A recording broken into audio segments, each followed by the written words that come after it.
Hi, this is Good Evening Europe. We are on mini call with Ziferblat from Ukraine. How are you guys doing?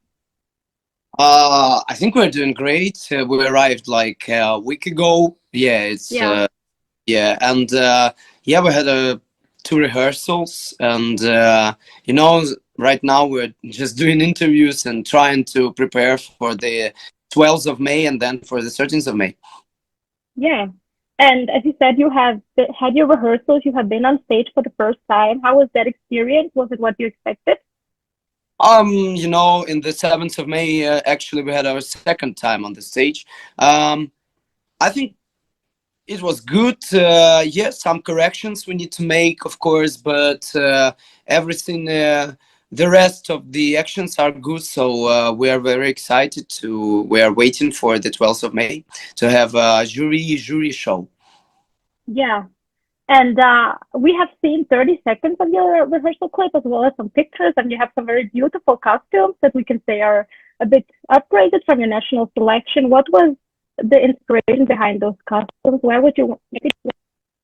And yeah, I'm so happy that you're saying that you're liking our outfits now. Yeah, we changed it, not a little bit. Now it's like a fairy tale.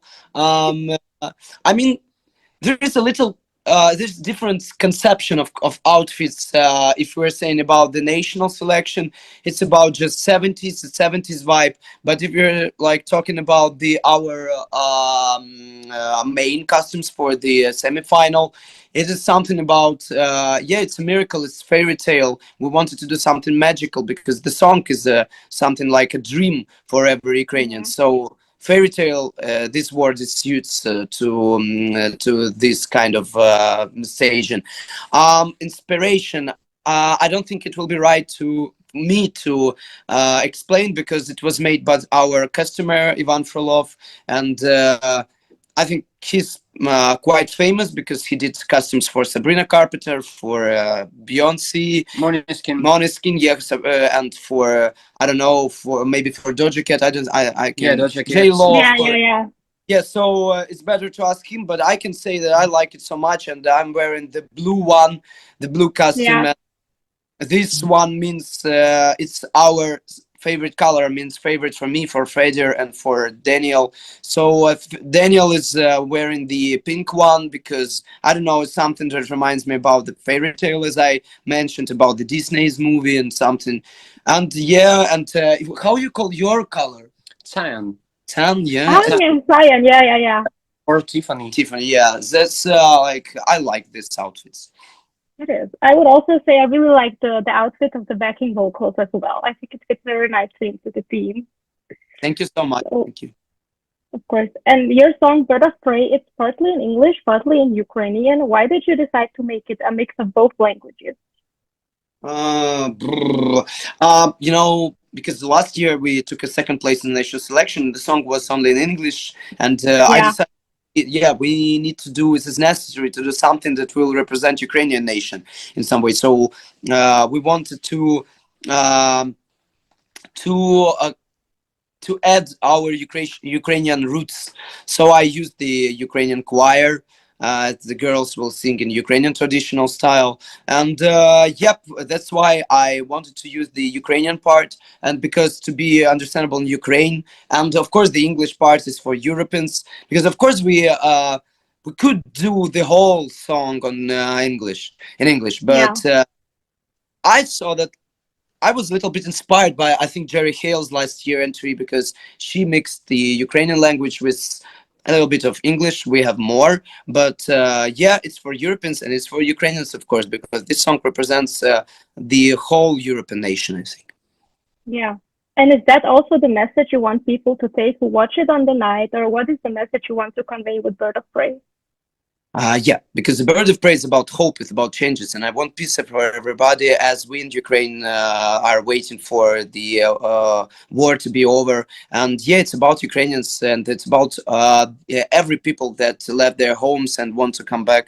So I think this is the strongest message. And of course, we want to ask for support, for continue to support Ukraine in their fighting against the evil forces, so against Yes, Russia. of course. So yeah, the main message is to uh, love each other and just stay peace with yourself. I don't know.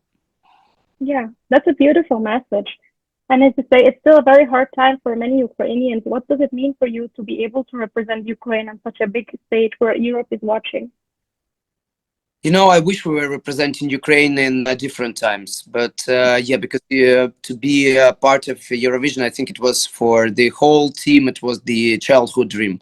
But what can we do? We have this kind of period, I think, to be honest, for the last 11 years, because the war started in 2014, to be honest, and actually, yeah, but we're trying to enjoy here.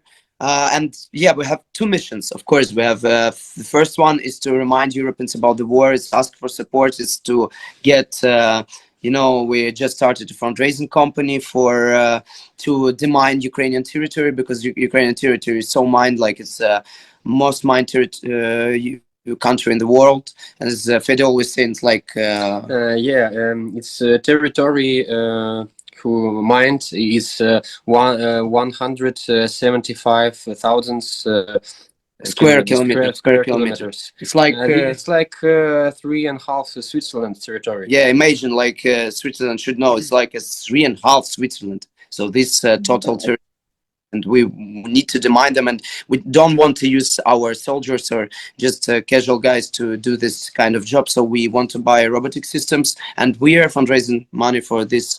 And yeah, we need to buy 4 systems. So it's the main goal. But the second one is to, of course, to get a high position, because Ukraine is always doing well in Eurovision, always qualified. yes, always, yes, It's a big pressure. Yeah. yeah, of course. Ukrainians and Europeans, they're arguing about this, like will be the first non-qualifiers, but you know, it's a pressure, but I think we can work it out. Yeah. And also you guys are still 11th in the odds, so you're doing quite good also in the odds, I would say. But now you mentioned so many great artists have represented Ukraine throughout the years. Have you talked to any of them beforehand? Have they given you advice on how to handle this whole Eurovision thing? Yeah. Because I think we had 2 meetings. I think we met, and we are still in a good contact with Jamala, of course, because she's a huge person in Ukraine. She won Eurovision in 2016, and yeah. And we have good relationships in Jamala. Yeah, with Jamala, yes, of course, because now you know our one of our manager, he was Jamala's manager after the Eurovision. So yeah, we're in a good relations with Jamala, of course. And I need to mention Katya Pavlenko from 𝐂𝐤𝐴, because yeah, she lives in Kyiv as well as Jamala do, and we met each other for a few times, and she was, as Jamala did, she was in the jury in Ukraine national selections. They're supporting us. Of course, they give us some advices about singing, about how to feel on the stage or something. And of course, we're like how to be calm. Yeah, how to be calm. Yeah, of course, we bring a lot of advices from them, because it's it helps us. Yeah. Yeah. And also, as you mentioned, you were in Vidbir last year, the Ukrainian selection, and did very well. Did that experience also help you now that you're kind of doing it for the second time? You mean like our experience from the last year? Yeah.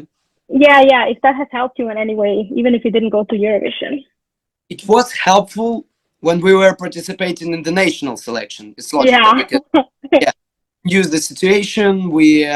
We knew how to resolve all the problems that are appearing during your participating. This kind of experience that you are getting right now in the main event is something different. It's so different, the national selection, and you know, but we're like we're so experienced in live performances, because I don't know, I can say, like, we just talk about this with Cecile from Denmark, I think 2 days ago, about the pressure. And yeah, if you have a live experience, it's a great thing, because we know how to work with the crowd. Of course, it will be live broadcasting, and the working with camera is something different, but you need to be good with the audience that will be in front of us in the Basel arena, but as well, and at the same time, we need to do a great job in front of this who will watch the Eurovision their television screens. So yeah, there are two jobs to do. I think, I Yeah, hope, yeah, that's why we have rehearsals. exactly. And you still have a few more, so there is time to fix whatever needs to be Of fixed. course. I also read that you are very big Eurovision fans. So if you had to go through the Ukrainian entries and choose one favorite, which one would you choose? Ukrainians, yeah, Ukrainian Yes. centuries. Let's say like Fedor will say his one, and I will say my own. I think. Okay, okay. Yeah, my favorite Jamala, of course. Yeah. And Alia. I think that of course Jamala is one of my favorites, but to make it more interesting, I will go with the different one. This one took, I think, the 11th place in the Yeah. 2010. It's Alyosha's song "Sweet People." I Yeah, voted yeah. for selection, but she has a different song. She had a different song in national selection, but then they changed the song, and the Sweet People, which she represented at the main event, was great as well. So Alyosha, Sweet People, I like this. Yeah, she was great.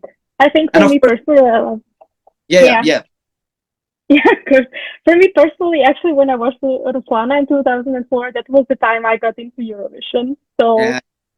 great choices as well. When you guys go on stage, do you have any like rituals that you do before or something to prepare yourself? Me, I don't think so, because I don't know. I'm just focusing on my staging, and that's all. But maybe for Fedor, Yeah. something. Yeah, I'm just prepare for God. Yeah, he had a prayer. So Yeah. he's, yeah, because we are birds of That's prey. it. Yeah. Yeah, I love that. So in the band, you are two brothers and a friend. You can say, how is it to work together? Because I know me and my brother, we love each other, but we sometimes fight. So how is the dynamic for you in the band? As you said, it's always like this. You are siblings with your brother. I mean, you're siblings, yeah. Yeah. Yeah, it's logical.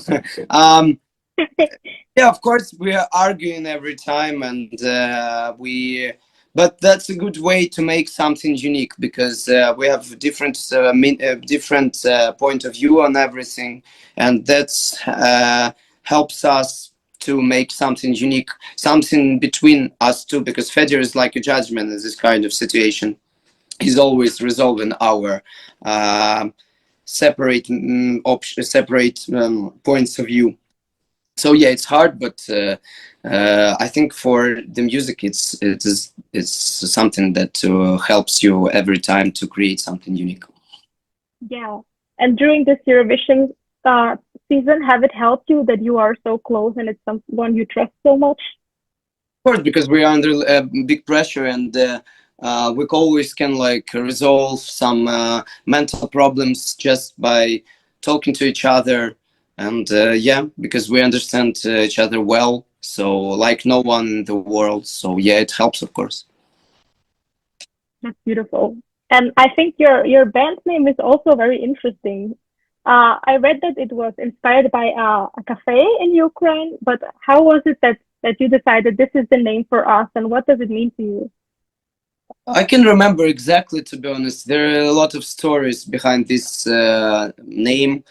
Yeah, as you said, we had our first concert in the cafe in Ukraine. It's called Ziferblat as well. It is no longer exists, I think. Uh, and that's what I was dreaming about. Like one day, when you will write in the web search in the our name, you will find only our band, not a cafe. So yeah, but Just maybe the main goal for us. yeah, but maybe,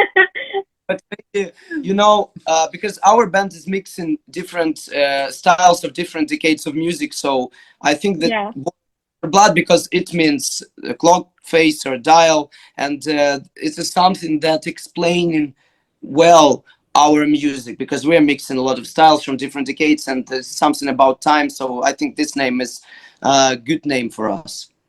yeah, I see it. And of course, you are focusing on the Eurovision right now. But if you look beyond that, look into the future, what plans do you have? What is next for you?